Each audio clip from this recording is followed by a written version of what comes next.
show directly what I have built and added to WVDAdmin.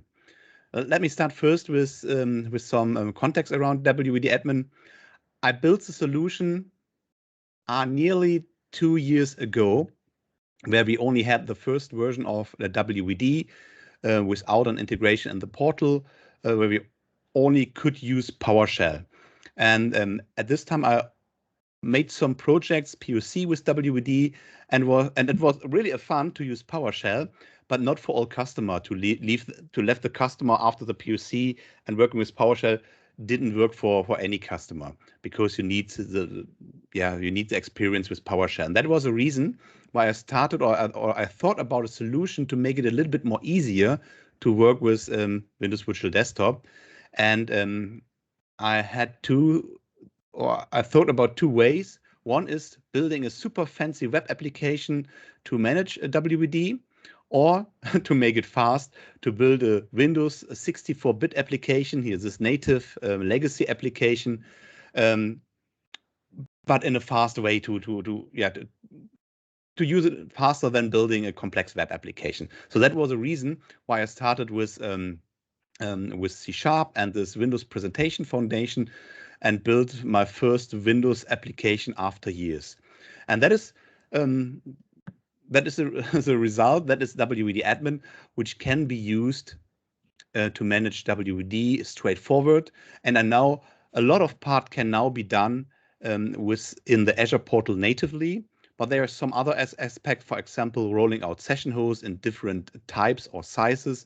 That is not so easy, or I think that cannot really be done from the Azure portal. Or, for example, if you have an orphan session, a session on a session host where the session host is crashed, then you cannot log off the user right now from the Azure portal. You can only do this via PowerShell or using WVDAdmin, for example. And let me show how it looks like. That is that is WVD. So that's the old naming. I have my host pools. In my subscription, I have different host pools, and I can go to a host pool. I can select the session host and can see directly what session hosts are in the host pool. I can see the number of sessions, and I can work directly with the session host. For example, I can select one. I can enter, change into the drain mode, go out of the drain mode. I can log off user, start, stop, restart, and even delete a session host. And that means if you delete a session host, it deletes the session host resource, the virtual machine, the network card, and even the virtual disk. And that is important. If you delete a virtual machine in the Azure portal, the disk is not deleted, and that can sums up in a huge amount. It was mentioned before, where you have to pay for a disk which you no longer use or not using for months in the worst case. So that is what you can do here, and you can run scripts on selected session hosts. For example, I could select multiple session hosts, select a custom scripts that can be edited or extend. And for example, I have one script that triggers Windows updates. And if I start that on the session host, then the script is transferred to the session host, and the script itself triggers Windows update inside the virtual machine. So that can be used to install Windows Update directly, or to do other things, for example, enable RDP shortpath or whatever you could imagine, because the scripts runs in the system context, have all permission, and you have full control over your session hosts. I think the other parts are clear. App groups, that is all what you can do in the Azure portal right now. There's no magic behind. What you can do as well is you can see directly all users connected to any session host. So that are the list of users for all session hosts. And you can also work with the user. You can filter the user, WVD004, for example, or not. And you can do multiple action with the user sessions. For example, disconnect, log off, or send messages to the user. Or if you want to initiate, I call this here Meurer, shadow a user session. So that works not with 4 users at once, but with a single user. This would trigger MSTSC, and the user has to accept that you try to shadow the session. And if you agree, you can work together and you see the user screen, and you can move the user's mouse to help the user. So that is really straightforward. But in my opinion, the most important part is building images. I often go for the approach having an image from a golden master, which I then use to deploy new session hosts. And that is pretty easy to do with WVDAdmin. And it's not so easy to do it natively in Azure. If you do it natively in Azure, you would install a Windows 10 multi-session, a virtual machine with Windows 10 multi-session. You would log in, install the Windows updates, maybe join the VM to the domain, install the business application. And after that, if you are fine with the virtual machine as a template, you would run sysprep on the virtual machine. And after that, you go into the Azure portal, click on Generalize, and capture the image. The good thing is that you have an image. The bad thing is that you cannot reuse your original golden master. And that is what I do differently. If I have one master open, let me show it. That is my virtual machine TAVD clean. So for template, Azure Virtual Desktop is a clean virtual machine. And what I often do if I'm not sure if my application I want to install work or not, or if I later want to revert, I can easily make a snapshot in WVDAdmin with snapshot create. Click on OK. Let me show the log, then you can see it. And that creates now a snapshot that takes a few seconds. And now I have a snapshot. I can change my virtual machine and can revert it back. Revert it back is works in the same way. Right click, snapshot restore, and then you will see all snapshots for this specific virtual machine. So that is the newest one created right now, 16:03 UTC time. And if I want to go back to a specific one, I click on the snapshot, click on OK. That takes additional 10-15 seconds, and then the virtual machine is in the state where I create the snapshot. That is a pretty easy approach with WVDAdmin. It takes some more steps if you do it natively in Azure. So I have taken a snapshot. Then I can log on to my virtual machine. That is this one. And now I could do Windows updates. I could install some application, for example, with Denied, or use, and I think that is the realistic way, install application with Intune, SCCM, or even manually. And if I'm fine, I would deallocate the virtual machine, or I shut down the virtual machine so that is that everything is closed very fine. And after that, I can go to WVDAdmin, right click and say, create a template image, give it a good name, a better name than that maybe, TAVD, or let me use this with 2. I select a target resource group, templates, click on capture, and now it starts. At first, they allocate the virtual machine, and then the clue is it makes a snapshot from this virtual machine, builds a disk from the snapshot, and will then create another virtual machine, a temporary one, with the original disk. And with this temporary virtual machine is all the stuff done like sysprep and so on. And after that, I capture the image from the temporary VM. And at the end, I have my image, and the original VM stays untouched. So I can I can start this maybe next week, do additional Windows updates, install an application update for my business application, and go exactly the same way with right click, create an image, and I can do it, as much as I want, and I don't make a copy from a copy from a copy. So that is, I think, is an easy approach to capture in an easy way an image from a golden master, and the golden master will survive this process. Yes, after this, if you have an image, I can go to an image and roll out a session host with create a session host, and that works in the same, or nearly in the same way, in the opposite direction. I select an image, select the host pool where I want to deploy the virtual machine in. I have here a naming schema, subnet, West Europe, resource group for my virtual machine after the deployment, design 2, a disk, let me select premium, and a virtual machine size. For example, this one. And you can also use AAD only and join mem as well to not join into a native domain, to only join in Azure Active Directory and to join Intune.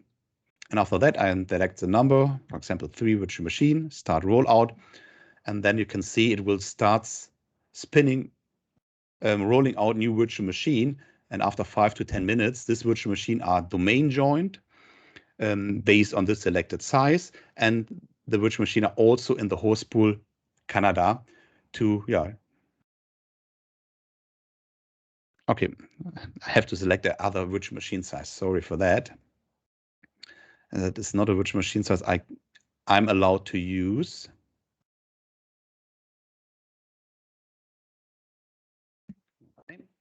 Start another rollout. And then I can use the virtual machine in my host pool. So new is that you can use AAD only. That was one thing I added in the last month. Another thing is you can also roll out. Okay, you can also roll out virtual machine with ephemeral disk. Ephemeral disks are a special kind of disk because that are not network disk you normally have. In this case, the operation system, the disk, will run only on the Azure hypervisor itself. So that means that you don't have to pay for the disk. The disks are really fast, but you cannot deallocate the virtual machine. You have to delete the virtual machine later and to rebuild it if you need more. That can be really cool in a kind of auto-scaling, because you can delete in the evening the virtual machine and build it in the morning again for the users. But there are some challenges, because a normal Windows operating system needs 128 gigabyte for the OS disk. And if you want to have a ephemeral disk with 128 gigabyte, then you need a high VM size to support up for this 128 gigabyte. But if you had a smaller smaller operating system size, for example, 64-bit, then you can use a lower VM size, and you can use a lower VM size for the ephemeral disk, and that can be done if you first go to your golden master and only once resize the virtual machine, for example, with a right click, and then you can shrink the OS disk to 64 and 32 gigabytes. And after that, if you then capture this virtual machine, your image is also only 64 or 32 gigabytes in size, which means you can then roll out new session hosts with a smaller VM size supporting a ephemeral disk. That is pretty cool, because if you do that manually, you have to first shrink the partition size in Windows, copy the disk to a storage account, capture the last 512 bytes of the disk, cut the disk in half, and insert the saved 512 bytes to the end, and then download it again into the Azure portal as a managed disk, and then change the disk set. It's very complex. And with this process, that all happens automatically. It runs maybe 20, 30 minutes, but you only needed one time for a single virtual machine for your golden master, and then all the other images are in the size of 64 or 32 gigabyte. That's pretty cool and pretty easy approach for that. Another thing I added is that you can see all virtual machines in all subscriptions. Let me refresh it. That use the Azure Resource Graph to show all the virtual machine, not only session host, even other virtual machine if you have one in your environment. And you can do the same thing like I have done with the session host. You can select hosts, you can start them, you can stop them, restart them, or delete them, including disk and NIC, or run scripts, for example, the Windows updates, even for normal virtual machine. That is pretty cool, and I often use this to patch some server system I have in my environment.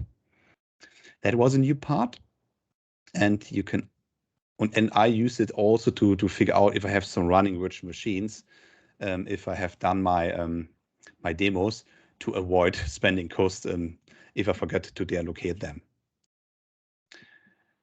There's one cool thing I have in. Let me show you my Azure portal. I have here one virtual machine. This virtual machine has a disk. It's deallocated, and the disk is a standard HDD. But the virtual machine has a tag, and the tag is called WVDA Advanced Disk Type Premium LIS. And if you start a virtual machine with such a tag with WVDAdmin, then WVDAdmin will change the disk type before the virtual machine is started to premium. And if you deallocate it later, it will change it back from premium to HDD. That is around, or if you want to compare it, a premium costs around $20 and a HDD only $5. And that can sums up if you have a lot of virtual machine. Or with premium, and you have to pay even if the virtual machine is running or not. So that is TWVD Basic 20. Let me click on Start. And then you can see it changed the disk type to premium and then starts the virtual machine. And that only takes 2 to 3 seconds. And if I go now back to the disks, standard HDD, and let me refresh, you can see it's now running in a premium mode. And that is pretty cool to save a bunch of money. I will show you later how I can use this with autoscaling. Another thing is, sometimes I have some orphans disks or NICs. For example, if I delete a VM in the Azure portal and I have one function on top, it's a little bit hidden.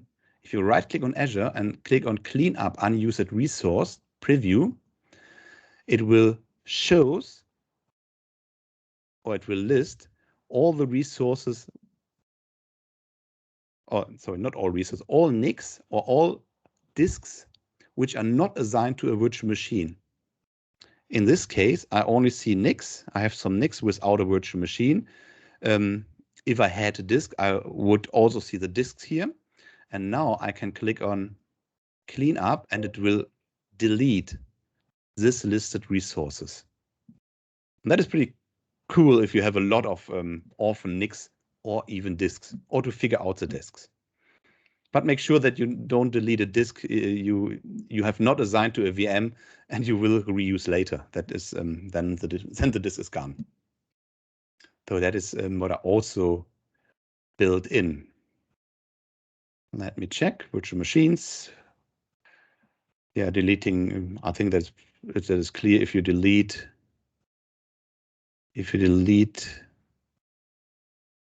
I don't want to delete it in a virtual machine right now.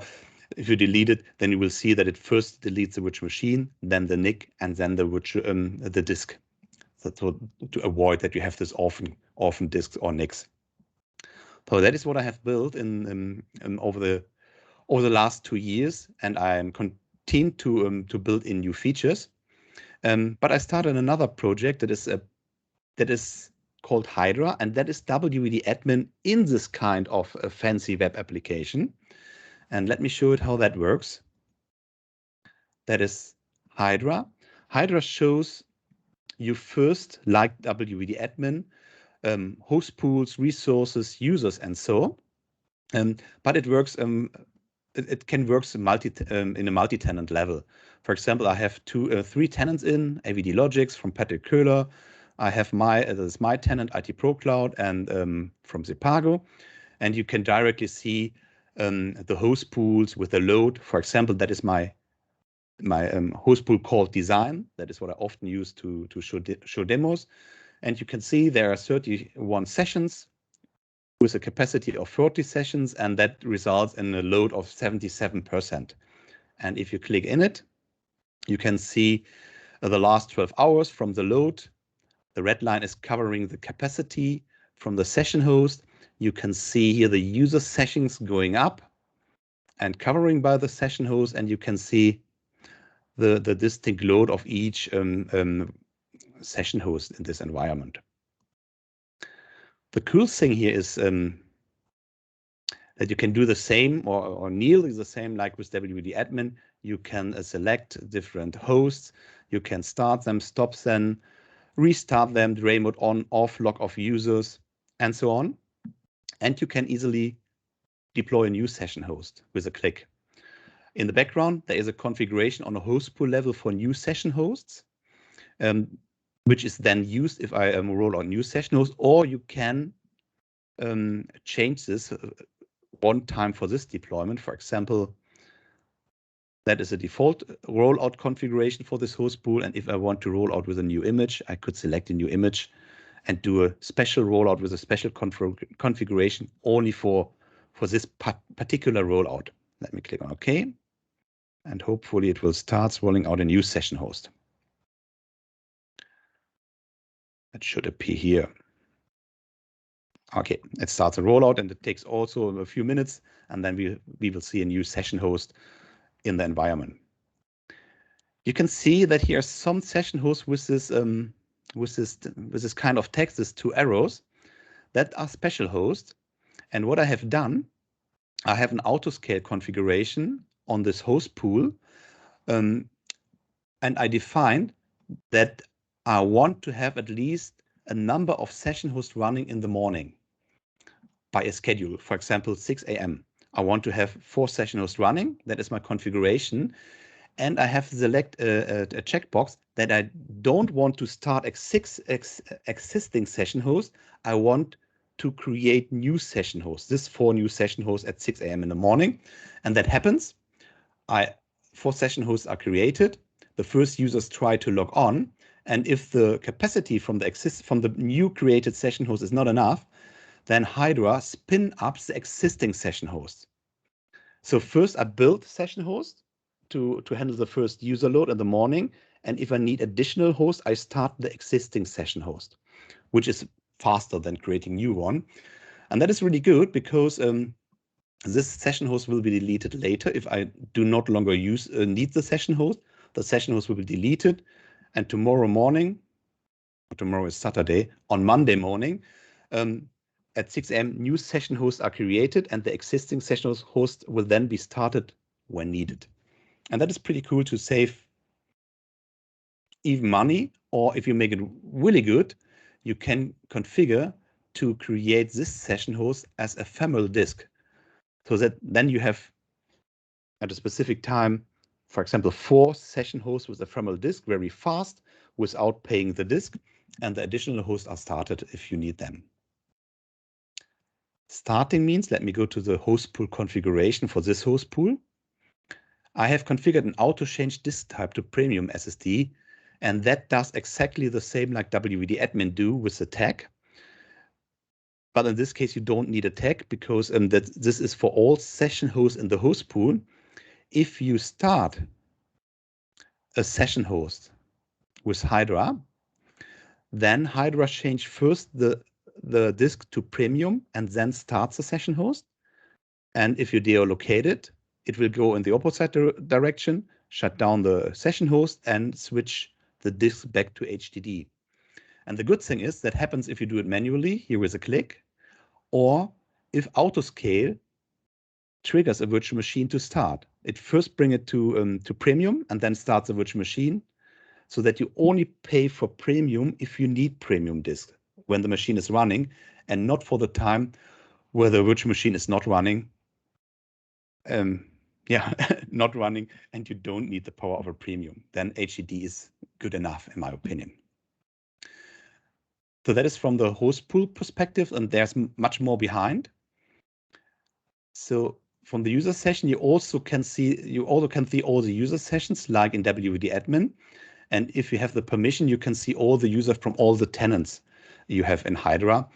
And compared to WVDAdmin, this site is updated automatically every 30 seconds. In WVDAdmin, you have to click on refresh to refresh the sessions. That is here automatically. And you can do comparable things, selecting users, disconnect, log off, you can send messages. And some other things, for example, you could that's not other, you could initiate a shadowing of the user session from the web portal as well. If you click on OK, then a connection is made to the session host with MSTSC. The user has to accept, and then you can shadow the user session in the same way. New is, or other is, you can, if you have a user having some issues, maybe coming from the FSLogix profile, you can select the user or users and say, delete FSLogix profile. And if you click on OK, this will log off the user, trigger a script on a session host in the host pool, and this script will remove the FSLogix profile for the user. And for this, Hydra use a service account which has access to the profile share and can delete the profiles, and the administrator in front of Hydra, for example, a help desk user, don't need the permission because FSLogix profile can have sensible data which should not be seen by anyone. And if a user cannot log on, you can also say delete a FSLogix profile by name, the host pool, and the user itself, WVD1 at etprocloud.de, and so on. And that would delete the profile for a user which cannot log in. For sure, that doesn't resolve the root issue, but sometimes it's you need a quick solution. I also added yesterday the functionality of creating an image in Hydra that is comparable to WVDAdmin. You select a tenant, you select the golden master, for example, the same one, TAVD clean. And then you can go, for example, for automatic naming. Then it names the new image with the name of the virtual machine, appended with a date and time string. You can give it a description, super image. That is what you can see later if you select an image for a session host rollout, a target resource group, so that is straightforward in the same way. And additionally, you can select only keep the last 3 versions. So if you have a later image for the virtual machine, or up to 4 images for the virtual machine, it will delete the oldest one. So that you always have only 3 older versions and not so much images over the time. And if you want, you can also put this image into a shared image gallery. 2 images, for example, select the location. Let me go for North Europe and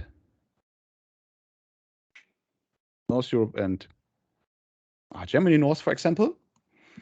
And you can also say only keep maybe the last 3 versions. So that would then delete the older versions in the shared image gallery definition, if you have more than 3. And then click on create image. And then we should see that it starts creating an image here, and that looks exactly like WVDAdmin.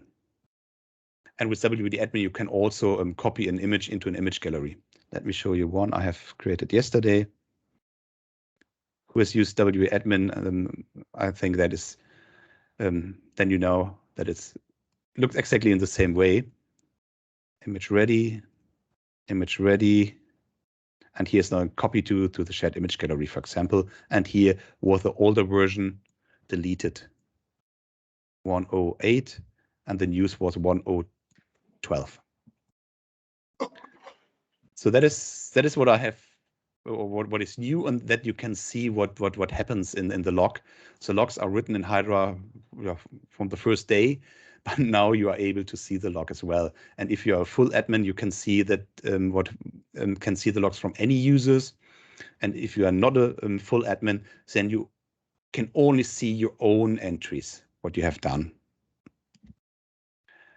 And the last thing I will show is we often had in Germany or in West Europe in the last weeks that some resources in Azure are not available. For example, let me show here the rollout definition for this host pool. Normally, the host pool is roll out with D4AS v4 virtual machine. But sometimes this virtual machine size is not available in West Europe. And if you have this issue, you cannot roll out a new session host and you cannot start existing session host based on D4AS. And that results, even if you use autoscale or if you use autoscaling, that in the morning, Hydra or any other tool tries to start the virtual machine and that fails because D4AS is not available. And in this case, I added a new small feature. If that issue occurs that the resources are not available in Azure, you can name an alternative virtual machine size. And if this happened, the error, if you start a virtual machine or autoscale starts a virtual machine, it switched to this alternative virtual machine size and then started.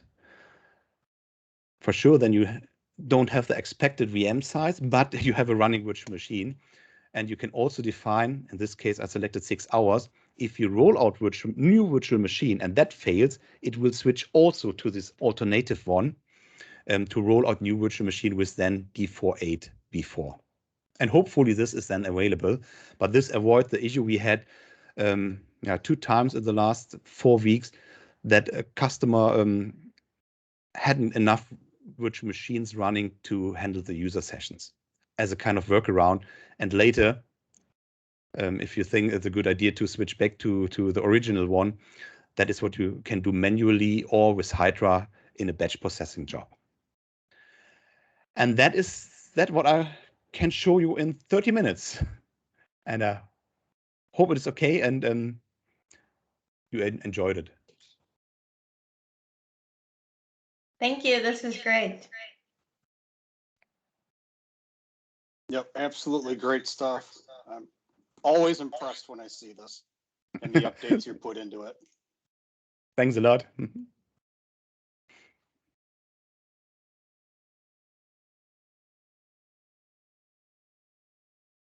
I don't see any questions in the chat, but if we see any, we'll let you know.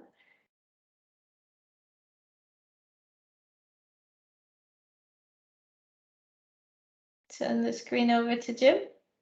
So I've got a question for you, Marcel. How long does it take when you're swapping the disk from an SSD to an HDD? Less than 3 seconds. I don't think that Microsoft is copying things. I'm pretty sure that they only toggling or throttling the performance or not. Yes. Yes, that would make a lot more sense. Mm. Ah, that's interesting. Thank you very much for that. Oh, and also thank you very much for all of the hard work you put into this. It's very obvious that yeah, there's been many hours sunk into this, and it's a great thing that you're providing for the community. I love it. Makes a lot of fun. Thanks, Jim.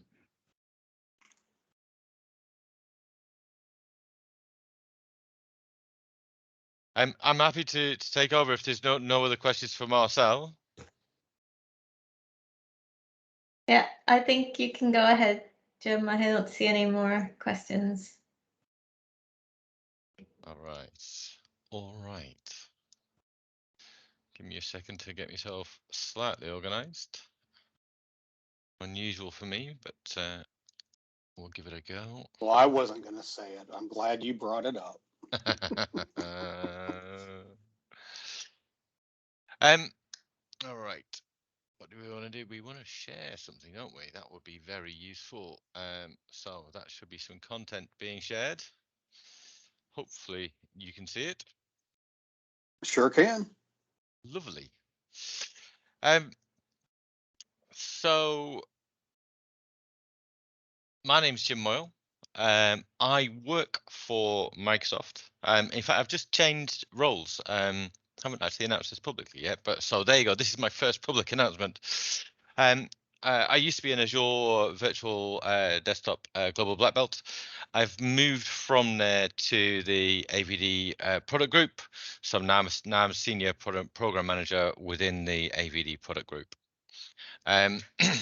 If you want to catch up with me on any social platforms, there's a list. If you're if you do the running and cycling thing, I've even put my Strava link up there, and you'll see me doing stupidly long stuff and running around Scotland and things like that. But business continuity and disaster recovery. If you look in the docs for disaster recovery and in Azure Virtual Desktop, it basically says not a lot. It's one of those things that I think that that we can do better in terms of documenting what people are doing out there and helping out. So this is sort of one of the things that that I've been doing to try and help out. There is much better BCDR guidance in the Cloud Adoption Framework. So if you want for some official Microsoft documentation around BCDR, then look in the Cloud Adoption Framework rather than the AVD docs. So let's stop looking at these two rather pretty people and let's start having a look at some different things. If you've ever seen a AVD presentation, you will probably find this slide very familiar. I've added 2 lines down here. This is essentially talking about that shared responsibility model, right? At the top, your subscription, your control, and at the bottom, managed by Microsoft. And the reason I've added those 2 lines at the bottom just for this BCDR session is because what is managed by Microsoft is protected by Microsoft, right? So anything in that bottom half on the right-hand side of that diagram is not anything you need to worry about in terms of protecting. So whether it's part of the AVD service itself, you know, load balancers, gateways, etc., or indeed the underlying infrastructure, whether it's compute, storage, or networking, Microsoft will take care of the BCDR for that. If you're coming from an on-prem mindset, and I see this a lot actually, right? People try and bring their on-prem thinking or their on-prem tooling into cloud and just treat it as a VM, you know, as if it was sitting on vSphere in their data center, and they have to do everything to protect it, and they have to do everything to protect the service. No, make us do all the work as much as possible. If you can make Microsoft do the work, then you should. So what is managed by Microsoft is protected by Microsoft. What is managed by you and is in your control is this top right hand box here. So maybe we do need to, or you rather do need to do something to protect all of this stuff. Well, let's try and simplify this down a little bit. So I don't think that Windows 7 is something that a lot of people use. In fact, I know it's not. So for the purposes of this presentation, I'm going to ignore Windows 7. And to be honest with you, you can't do multi-session Windows 7. You can't do remote app from Windows 7. We can in fact treat it just the same as Windows 10 Enterprise, so a single session OS. So we don't really need to think about that individually. What else can we take over? Well, I think we can use the same reasoning actually to take Windows Server out as an OS. We can just think of things in terms of single session and multi-session. So let's take the server line out there as well. What else can we take? So I think you know your user density, you know your VM sizing. I don't think you need to protect that in any way, so we can take that out from your BCDR strategy. And I'm going to presume as part of this session that your user management and your identity are already protected. You know, Azure AD is a global service, etc., etc. And you know, if your on-prem AD isn't protected over the last 20 years, then what have you been doing? So I think user management and identity we don't need to worry about either. Now, there is an argument to say we do need to worry about networking, but I'm actually going to take it out. And the reason I'm going to take it out is because I would say that there's no special consideration for AVD in terms of networking. So it should just fall in with your general cloud BCDR networking policies. And as far as you as an AVD admin goes, there's pretty much nothing you need to specify to protect those networking environments that is special to AVD. Cutting things down quite nicely here. I think we can get rid of one more thing though. I think we can get rid of remote app, because effectively for BCDR, we can treat remote app as the same as a multi-session pooled environment, right? It doesn't matter that you're publishing an app out of that VM or you're publishing a desktop out of that VM in general. There's one special case we'll talk about later that is a bit tricky for that. But in general, we can treat a remote app server the same as a Windows 10 enterprise multi-session server. So we've managed to cut out a whole load of things that A, we don't need to worry about because Microsoft is protecting it, and B, you don't need to worry about because, you know, we can treat them the same as other things, and we don't need to, we can lump them into the same category. One thing that you won't hear me mention very much is this OS, is Windows 11. Now, as Jen at the very top of the session stated, Windows 11 is GA. It is fully supported in AVD, both for single, multi-session and remote app. But a lot of people aren't running it in production yet as their main OS. And to be honest, it doesn't make that much of a difference in terms of BCDR. So everything I say for Windows 10, you can consider equally valid for Windows 11. I'm just not going to call it out specifically in the rest of this session. So we went through that simplification. I think what we can also do is take away single session pooled. Now, the reason for this is I would actually, instead of using a Windows 10 Enterprise OS, single session OS, the same you would use for personal, and putting it in a pooled environment, there are changes to Windows 10 multi-session which make it work better in a pooled environment. So it's actually, you're going to have better results using a multi-session OS in a single session pooled host pool. You just limit the number of sessions to a single user.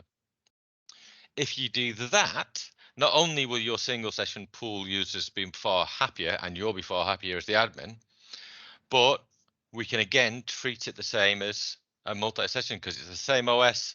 It's the same way you configure the host pools. You're just putting a different limit on the sessions per host, right? So now we've dragged our use cases right down to personal Win 10 and pooled multi-session Windows 10. So those really, if you've thought about it correctly and done it correctly, are the only two use cases that we need to think about in terms of protection. Now, you know, I said BCDR, well, you know what's the easy way to do BCDR? Is actually don't bother, right? I don't care, it's just a desktop. And I do know customers who do this, right? Customers who are super price sensitive. And you know what? If it takes them a little while to re-provision a VM, or it takes them a little while to you know, sort a support ticket out and restore something from backup, or they don't care about keeping people's profile, they'll just give them a blank VM with a blank profile and that's how they get on. That's fine. That is a totally valid way to approach BCDR, is to not do it. Now, for most organizations, that's not the case, right? And you're probably not here listening to this session if your decision has been made to not do BCDR, right? So what's the answer? So we want to architect the solution so that you have the absolute fewest services to protect. So, you know, you want to push as much onto Microsoft as is humanly possible to save yourself work and to make things as simple as possible. And to put that sort of simplification exercise we went through earlier in another way, right? We can actually split it out into 4 real main considerations. application configuration. So effectively app data, maybe program data. There's other stuff in there as well. HT current user, essentially wherever an application will put configuration. The applications themselves, all right, whether they are created by an organization and layered in via MSIX or MSIX app attach, whether they're installed via MEM, whether you're using a third party, or even in the case of a personal desktop, whether they're user installed, right? We need to think about applications in a way to make sure that we're protecting those. Marcel mentioned earlier about a gold image. You know, you may have taken a huge amount of care curating that. The way Marcel was talking about that you could do is, you've got this VM and you're iterating on top of it, and then you're taking snapshots and you're producing your host pools from that. That's an okay way to do it. I don't mind it. I prefer to automate the creation of that gold image. We'll talk a lot more about that later. But even so, whichever way your method you're doing it, you need to protect that IP, that information, the way you create your image. And then, of course, you got users documents, right? Everything and IP that is created by the individual user, my docs, my pictures, even the desktop, etc., etc. So I would say those are the 4 big things. Now, in almost everything, right, whether you're pooled or whether you're personal, we're going to treat the first 3 considerations differently. It's only the last consideration, which is universal across both pooled and personal environments. All right. And the answer you will be unsurprised to hear is OneDrive. Yeah.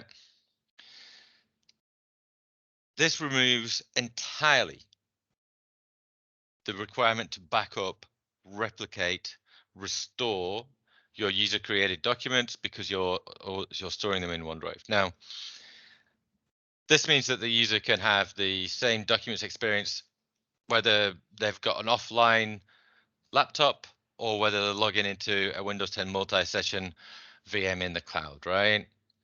They will have their documents synced. They can even have web access. They've got user initiated restore. They've got versioning.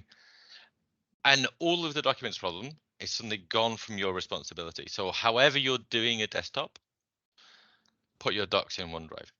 There is a caveat to this, and that one caveat is remote app.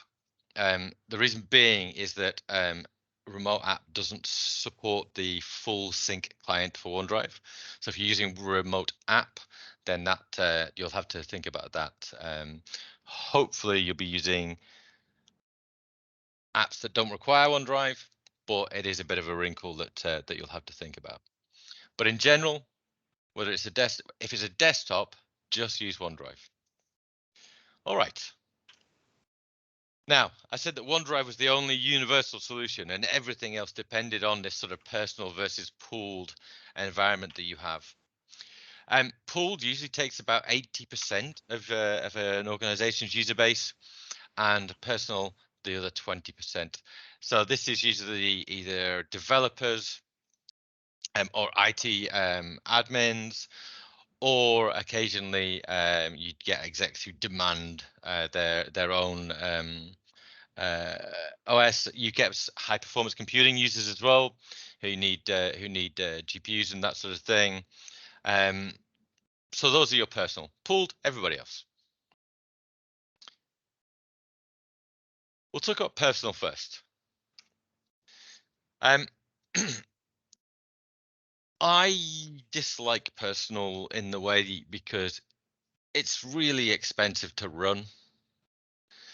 And if you can get away from it, I would. But like I said previously, those use cases that I mentioned, yeah, fine. You can allow those people personal VMs and it's all good. Obviously setting it up is much easier if it's personal. It takes a lot of the work out for it and takes a lot of the skill out of it as well.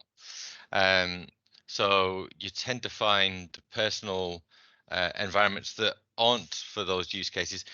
In large financial stuff where they've got like 30, 40,000 apps and they haven't had a chance to be able to separate out the apps from their traditional image and stuff like that. But anyway, personal is expensive, and so is the DR for personal. All right. This is the advice that we give in the AVD docs for everything is use Azure Site Recovery. I'd say that it's probably the only personal VMs where that is the correct technology to use, because everything valuable is in one single object, right? Because it's self-contained. You've got your docs locally, although they should be in OneDrive, right? You've got probably a local profile, probably got elevated permissions. You've probably got user installed apps, whether it's a developer or whatever. Fine. Use ASR, pay for ASR, replicate it wherever you want, and you'll get ASR will do the organization of that failover and will be the control plane for your DR, and everything will work fine. There is a second option you can do with personal. This is good if you got two things, right? If you really want to be able to later on give yourself options, taking your local profile and putting it into FSLogix is a pain. If you think that this personal VMs is a stepping stone later to doing a pooled multi-session VM, take the time at that point to separate your profile to FSLogix, and then you'll have a much easier time of it if you want to move those users to a multi-session VM later. All right. Now, obviously, this then changes your BCDR strategy if you've separated your profile out. Still replicate your VM because you're protecting your user installed applications and that sort of thing. In terms of utility, doesn't give you anything over option 1, right? Gives you more complexity, but it gives you flexibility and options later, which may or may not be of value to you. So if you think about option 2, well, that means that actually this is also an option. And this is kind of a combination of don't bother and save some stuff. So I quite like this actually. I do see still cost sensitive people looking at this, right? Separate your profile to FSLogix, but don't bother replicating the VM. All right. Use the gallery for the image and then redeploy if you need to, and then they've got access to their profile in FSLogix. There is no protection at this point for user installed apps. And I don't mind that as an enterprise attitude, if you like, because if a user's got elevated permissions, or if they're a developer or whatever, I think if they're sort of downloading and installing their own apps, I would say that it's up to them to then look after their VM and make sure they don't break it.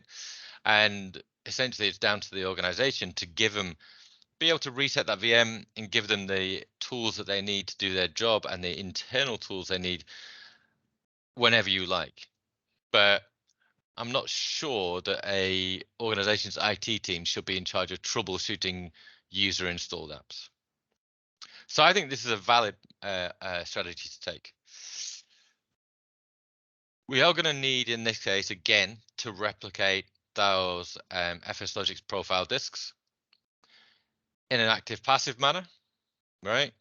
Because we don't need active-active. We're not going to have users swapping between them because we're having to rebuild a VM in the target region for DR before they can log on. They should never have the need for active-active. So active-passive is perfectly fine for replicating a profile in this case. So BCDR for personal, I think it's pretty easy, right? So those are the 3 possible options for configuration as I see it. Most people will be in the position of option 1. And option 2 and 3, fine. Pooled. Now, pooled makes things a lot more interesting in terms of flexibility and what options you have in terms of business continuity and disaster recovery.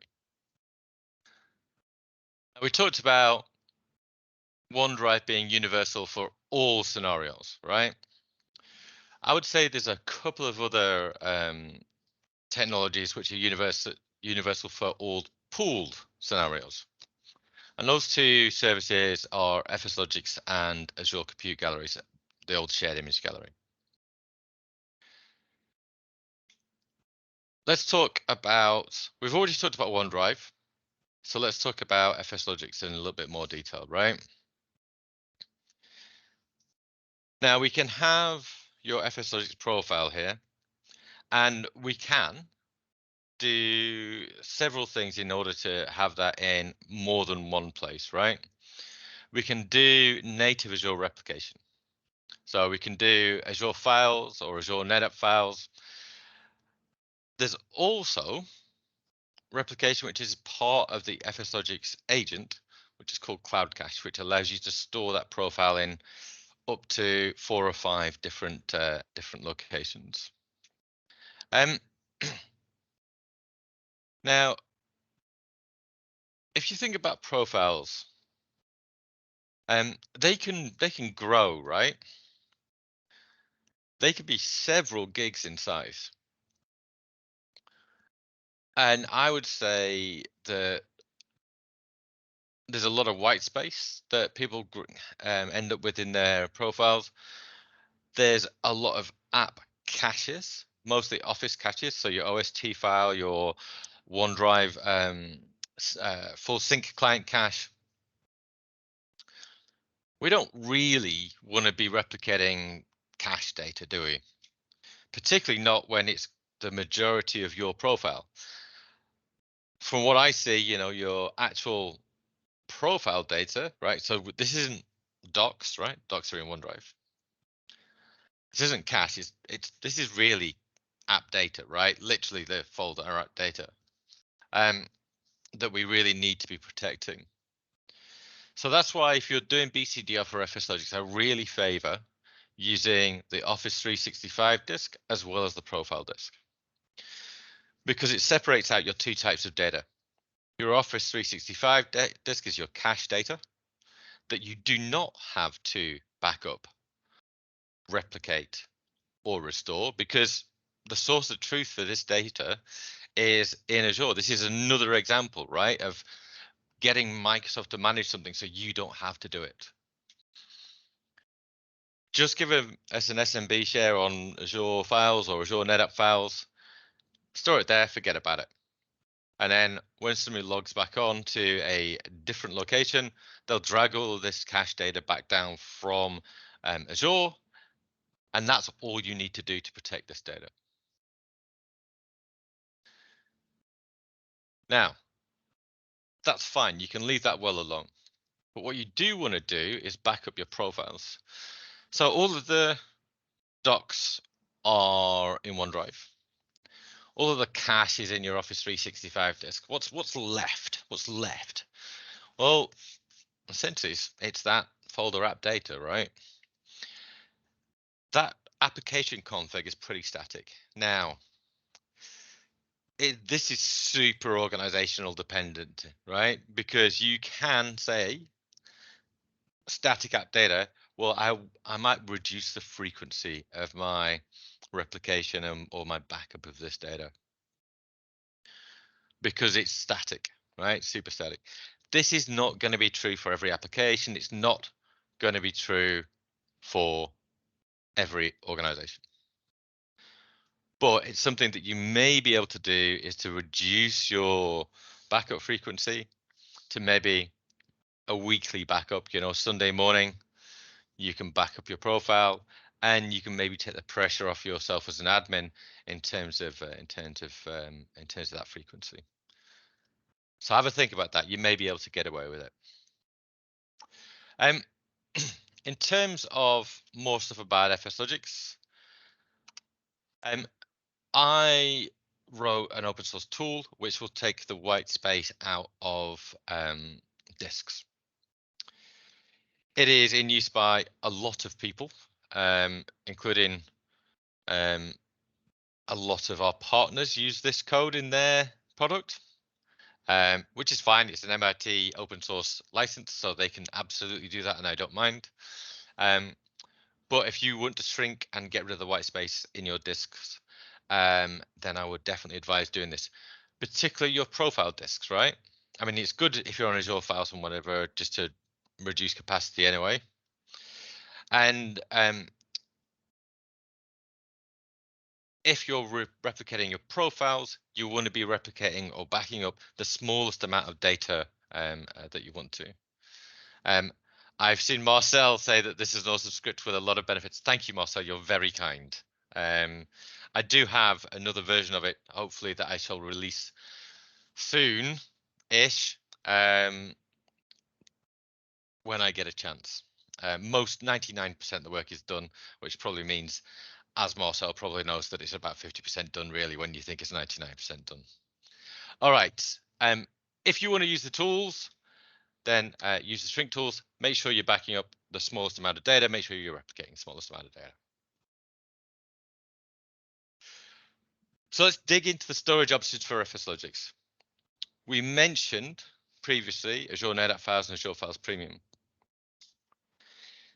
If you look in our docs, we also talk about IaaS storage as well. So, you know, standing up Windows file servers, don't do that. It's going to cost you a whole lot of money, and it's going to be a pain in the arse to manage. That's why that's crossed out. I would say Azure Files Premium or Azure NetApp Files are the correct two choices if you're looking for Azure storage for your FSLogix disks. So we're going to talk about both those storage options, and we're going to talk about replication options as well. We mentioned Cloud Cache earlier. We'll jump into that and in a little bit more detail really, but let's talk about that storage-based replication for Azure Files and Azure NetApp Files.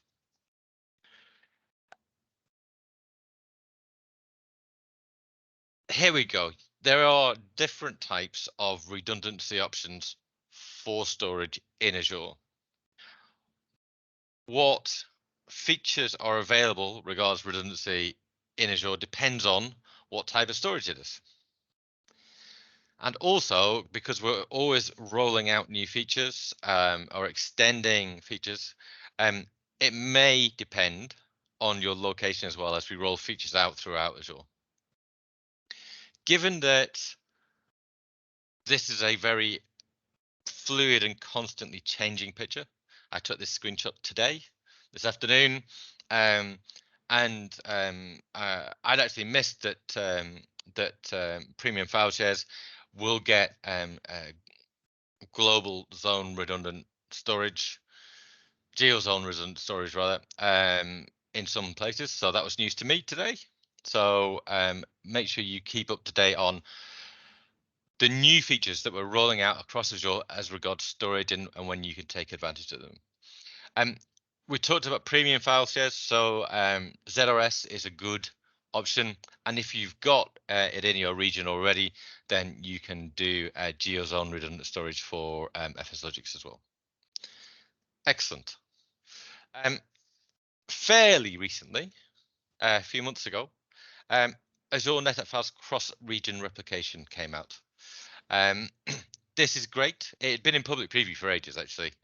So even though it's a reasonably new service, it's been in use for well over a year, I think now. Here's a full list of the paired regions for cross-region replication for Azure NetApp Files. There are a couple of little oddities in here where you've got sort of triple or three locations in a circle rather than like backwards and forwards cross-region replication. I think India is where that is. So you've got like, you know, your central India and South India and West India, or sort of like all replicate to each other rather than sort of like backwards and forwards. If your region isn't here, sorry about that. It should be there soon. If you could do NetApp files, and there's reasons why it's not appropriate, but the reasons why it's good is A, it's the fastest possible storage in Azure. So if you need performance, then Azure NetApp files is the thing to do. And in terms of replication and snapshots and all that sort of stuff, it is more. There's more features. The limitations are mostly network based. There's no VNet peering, and there's only 1,000 IPs allowed in that VNet for a specific share. So this is whether you can or want to do Azure NetApp files or Azure files is super, and it depends. Answer, and it really does depend on your organization and your needs, and to which is better for you. I prefer being prescriptive, but you can't always be, right? So those are your storage-based replication options if you're using an Azure service. There is a third option, which is FSLogix Cloud Cache. Now this is part of the agent. There is no replication server. There is nothing else, right? You don't need any infrastructure at all for this. You just need an SMB target, or a blog target, but don't do blob. It's too slow. Do SMB and do quick SMB. What will this give you over and above a storage-based replication? It gives you fault tolerance for storage loss. So that means that if you have a network outage or somebody misconfigures something and you lose access to storage, your users will not have to log out and log back on again in order to carry on working. For some, that's a really small benefit. For some, it's massive. So again, bit of an it depends answer, right?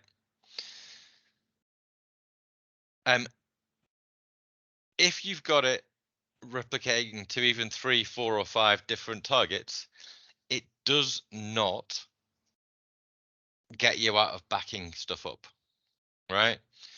The reason that it doesn't do, I mean, you should never consider replication backup anyway, but particularly so with Cloud Cache, because it is asynchronous, or as the storage people say, it is write back. Write back versus write through. If you're really old school, right, it's the difference between having a battery back cache in your RAID card and not. Yeah. Because write back means that it's written to the local cache and then it's asynchronously written to all the targets, and that write to the local cache is what we tell the OS. It says, yeah, we got it. We've that data totally safe, but we haven't put it in a safe place, right? And that's how it's fast.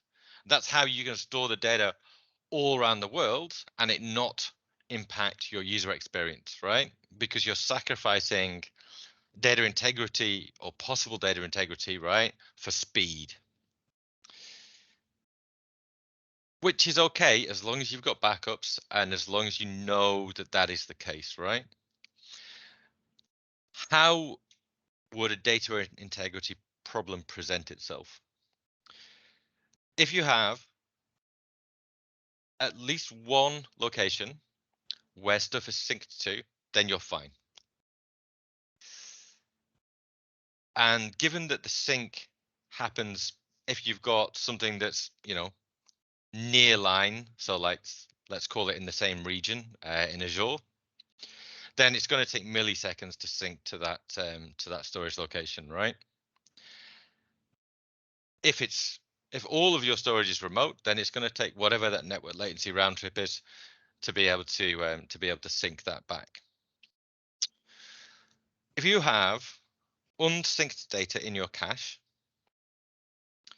and you have a log off that is not a graceful log off, i.e. your VM is reset or your session is reset at the same time as you have uncached writes, yep, then that will mean that you will not have a consistent disk in the back end. So if those two things happen simultaneously, you will need to restore your profile from backup. And I really want to make that point that if you're using Cloud Cache for replication, because you want that fault tolerance for storage loss and you want the speed advantages that it gives you, then absolutely make sure you back your profiles up. All right. So what should you use to back up your profiles?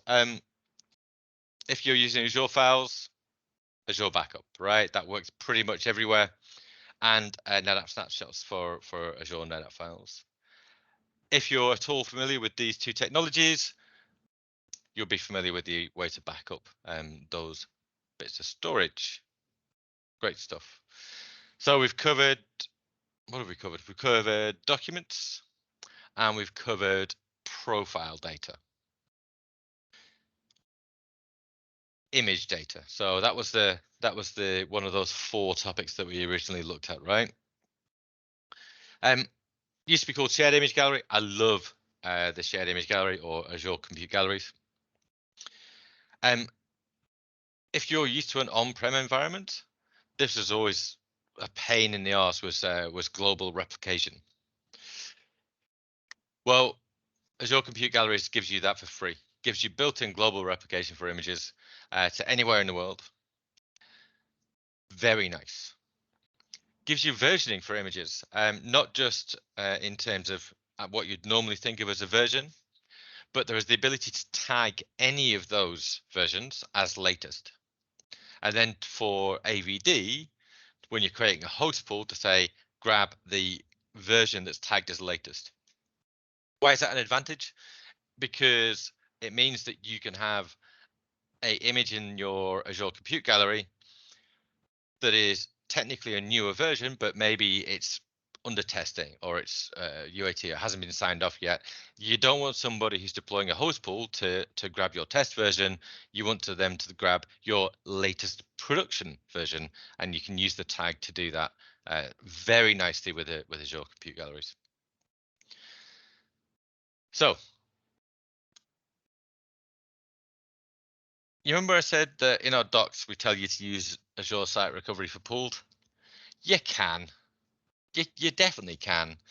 And if you're got the type of environment, the scenario where, you know what, you've had no time to do any automation and you've just stuck like 10, 20 VMs out there, they're all hand built, they're all manual installed applications, right? This has all been hand cranked and, you know, you're just applying security updates, and that's fine. You've done it that way to get yourself out of a hole.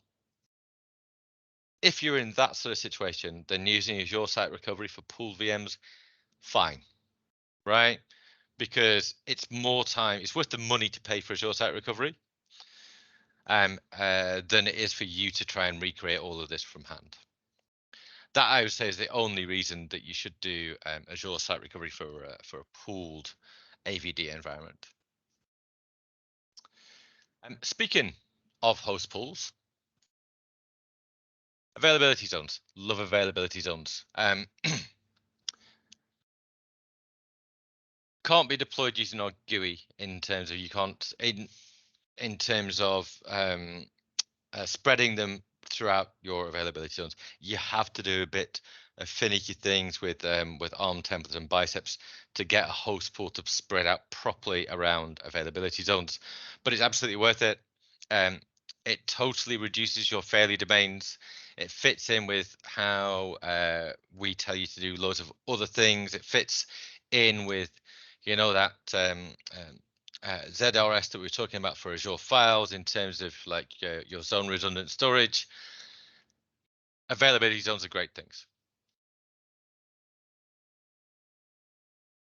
Now, if we're not doing availability zones, but our requirement is cross-region, and that's kind of, if you're a large enterprise, it's probably going to be cross-region that you want to have DR.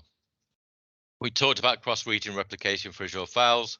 We talked about cross-region replication for Azure NetApp Files. So that's your profile data, which is in a different region. But now we need to have the VMs in a different region as well, right? We need something for people to log on to. There is a limit in terms of API calls. And that is that per subscription, per region, you have a limited number. This is all publicly documented. If you look at for Azure constraints, all the limits are there. If you need to deploy a huge amount of VMs very quickly, and if you do it right, you can deploy about 1,000 VMs in about 39 minutes is my record. But in order to get better than that, you're probably talking about multiple subscriptions in a hub and spoke model, etc. So it starts to get complicated if you want to deploy your VMs in a secondary region in a DR situation.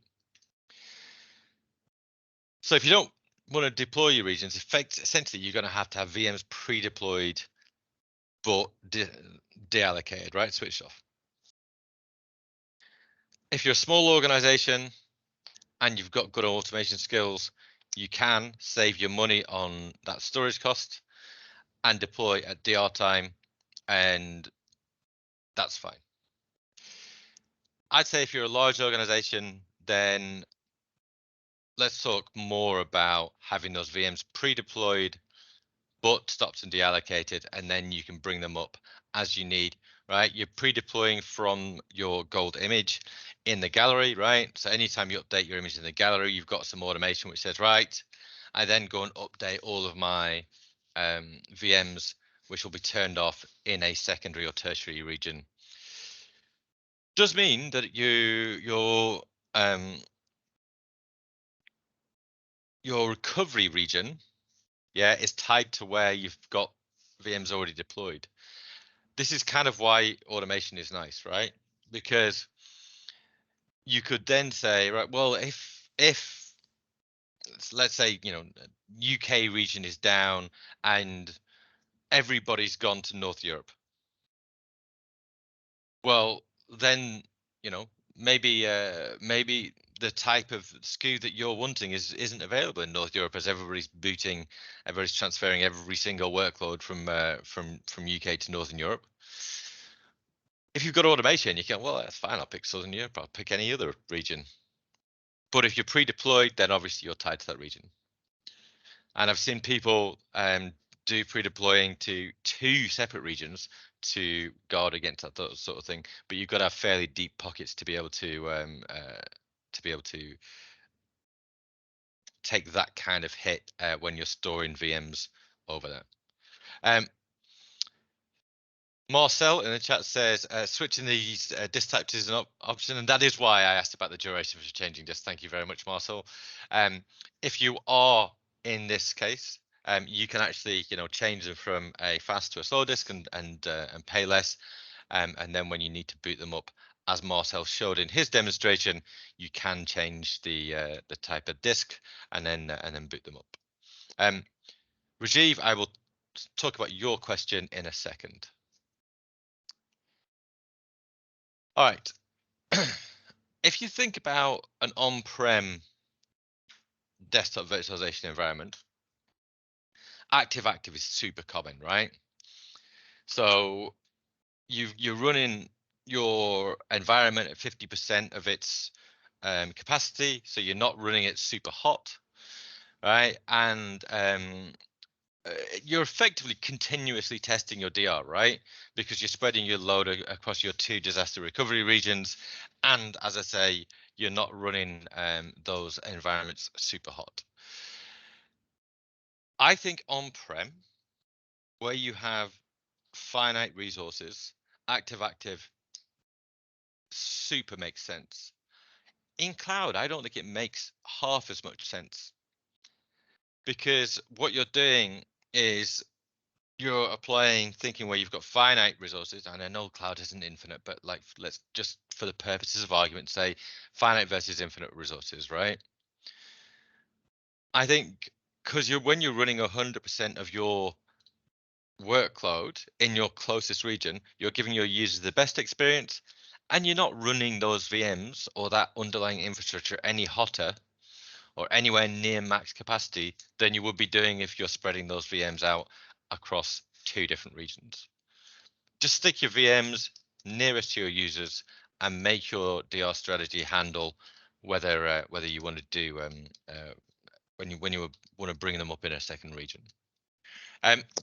If you have a use case for Cloud Cache, for active-active, I would say Cloud Cache is absolutely required,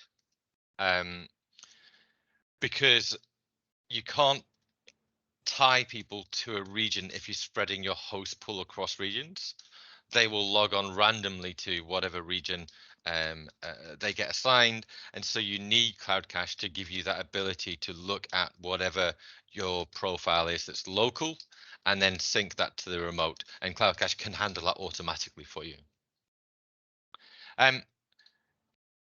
Rajiv, if you have logon performance issue because you're using Cloud Cache, you have a support case, because there should not be any performance issues in terms of logon impact when you're using Cloud Cache. And if you do, then raise a support case and we will sort it out for you, because that is not how it's supposed to work, and it's not how it works in most organizations, or all organizations that I know of. So hopefully that's helped you with that. I haven't solved your problem, but at least I can tell you it's a support case that you need to raise for that. We've talked about this a little bit in terms of automation. Now, I adore automation, and you can use a DevOps pipeline to be the command and control mechanism for your deployment, scalability, and BCDR stuff. You can have authentication gates, authorization is what I meant, authorization gates. So you're making sure that you get the proper approvals. You can bring together all of these disparate Azure services, all these disparate ways of doing things and scenarios to do stuff under one single pipeline. Because you built it in from the start, you can deploy to any region, you can deploy to any location, you can update your images, you can roll back everything. Nice things to do. Now, like I said, this is a stretch goal because not every organization has the internal skill set to build DevOps pipelines, especially for Windows-based infrastructure. It's much more of a developer skill set rather than an infrastructure skill set. But if you can get there, right, you can essentially store your infrastructure in GitHub.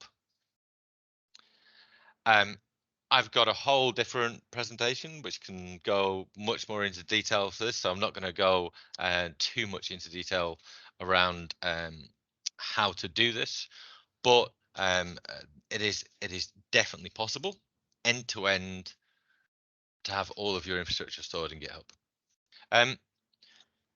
Speaking of developers, they're kind of a bit of a special use case, because they tend to be halfway between personal and pooled. They may want to grab a VM that is a .NET development environment for 3 months because they're working on this project, and then maybe after that they're doing a Java project, and maybe after that they're writing a mobile app, right? Loads of developers are polylingual, and they need and they're picky about applications that they want to use for development, right? And that means that I quite like doing a combination of 3 services for developers, using FSLogix with Azure Files, as we've talked about, using Azure Dev Test Labs to control spend and do self-service for providing a single session VM, and then combining that with Azure Virtual Desktop. So when Azure Dev Test Labs produces a VM, you then join that VM to a host pool, and then they get secure access to a cost-controlled VM, which has the tools that they need, but also has a profile that will wander between them from different builds as well, so they keep their developer application settings. But developers are a bit of a special beast. All right. One last conclusion slide. Personal, use it as little as possible. If you do, use ASR, and optionally use FSLogix disks for the profile. For pooled, replicate your images using the old shared image gallery or Azure Compute galleries. Backup and replicate your FSLogix profile disks. Use your Office 365 disk and don't protect those at all. If you're a larger organization, or you don't have that automation up to speed quite yet, have cold VMs ready in a secondary region and automate all the things. That's all I've got for you on BCDR, I'm afraid. Andrew, yes, I agree with you. Dev users, they're usually a different group of user versions, specific add-ins, etc. Yes, they're a pain. Mo, whenever Jen asks me to do it, I'll be happy and come and do a whole lot of code and DevOps and GitHub Actions and ADO and all kinds of stuff for you, because that's super interesting. I've got some of that stuff is up on my YouTube channel already. If you want to have a look at that, particularly around automation, around image management, etc. I think I've coped with the questions in chat as we've gone along.